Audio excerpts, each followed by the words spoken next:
In the last 12 months, the richest and most powerful men on earth have started saying the same strange thing. Sam Altman said that AGI could capture the light cone of all future value. Elon Musk says it's summoning the demon. Demis Hassabis said it could be the last invention humanity has ever made, but they're building it as fast as they possibly can. They're also openly terrified of it. So, which is it? Is AGI the biggest gift in human history, or is it the thing that ends us?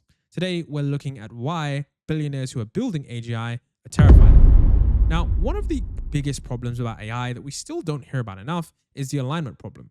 And this is probably the cleanest example of a danger that sounds abstract until you really think it through. Stuart Russell, one of the most respected AI scientists alive, has the most devastating illustration of it. If you tell a super intelligent AI to go ahead and cure cancer, that is a simple goal. It's unambiguously good. Except the fastest path to curing cancer might involve running experiments on millions of humans without their consent. Maybe it means eliminating the populations most genetically predisposed to developing it. You didn't say to go ahead and do that, you assumed and it went without saying. But AGI doesn't share your assumptions. Unless you figure out how to encode every unspoken human value into the system before you turn the thing on, and that's the nightmare. Because every single instruction we give contains thousands of embedded assumptions that we never write down. Don't hurt people, don't destroy the economy in the process, don't manipulate my emotions to achieve the goal, don't lie to me about what you're doing, don't cut corners in ways that seem efficient to you but horrify us. How do you turn all of those insane assumptions into mathematical rigor enough to constrain a system smarter than the people writing the equations? Nobody has solved this yet, not even close. And this is exactly why Anthropic exists as a company. Dario and Daniela Amadei actually left OpenAI because they believed safety wasn't being treated as a genuine priority at the frontier of AI. And that's why Ilya Sutskever, the man who built early AI systems, walked away to start Safe Superintelligent Inc. And so when the architects of the most powerful AI systems on Earth quit to build safety labs instead, you don't dismiss that as drama, you kind of want to pay attention. Now, the next thing here that you don't really articulate on podcasts because saying it out loud makes them sound like the villain in their own story is that these guys, these tech CEOs, they're not afraid just of AGI going wrong. They're actually afraid of each other. You see, whoever builds AGI first doesn't just win a market or a product category. They potentially win at everything. The entire game, just absolutely everything on Earth. They just win. Imagine a single organization with the equivalent of 1 million genius level researchers working simultaneously around the clock, never sleeping, never burning out, never asking for equity, simultaneously optimizing chip architecture, discovering new drugs, writing geopolitical strategy, designing financial instruments, and generating propaganda. That's not a company anymore. That's an entity with more cognitive output than most nation states combined.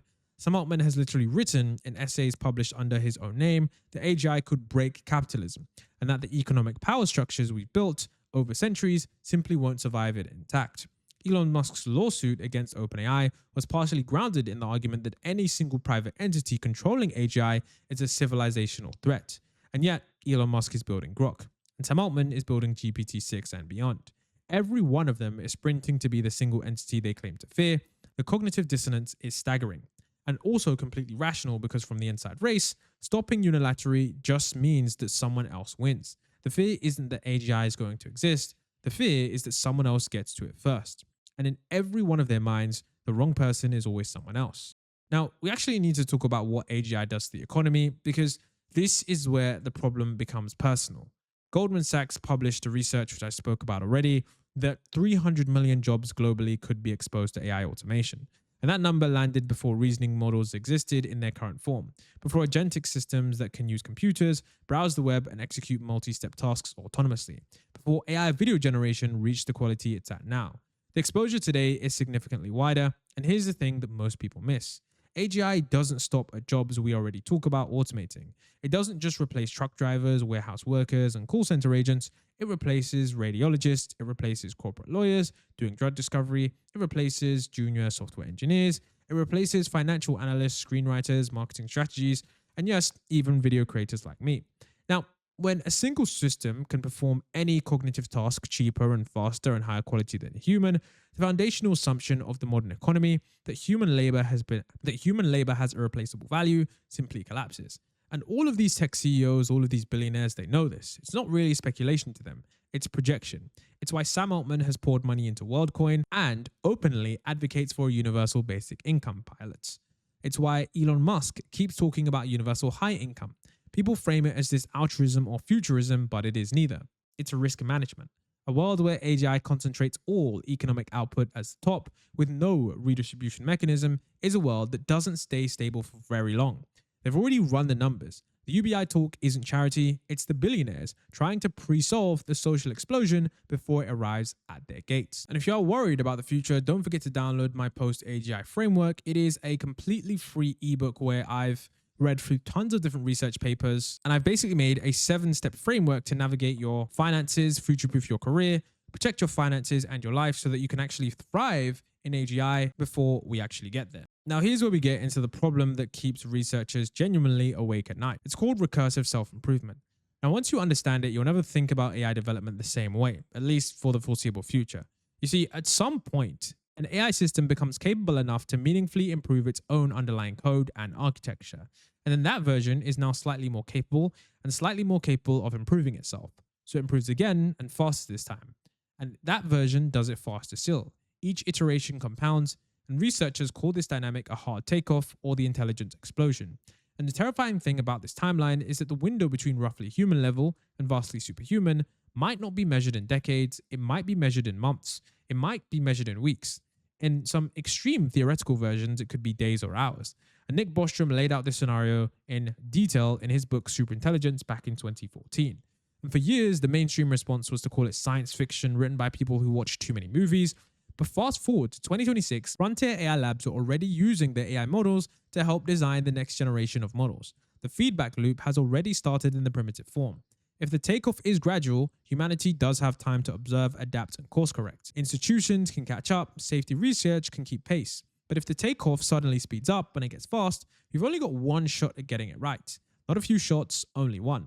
And the billionaires are terrified because even with all their resources, all their researchers, and all of that compute, nobody, not them, not their safety teams, not the government on Earth, knows which kind of takeoff we're heading towards. Now, we should really forget the Terminator because that is not the real near-term threat, and it never was. The actual nightmare scenario for 2026 and beyond is much more mundane and much more frightening. It's actually humans using AGI as a weapon against other humans. Think about what AGI level capability means in an offensive context.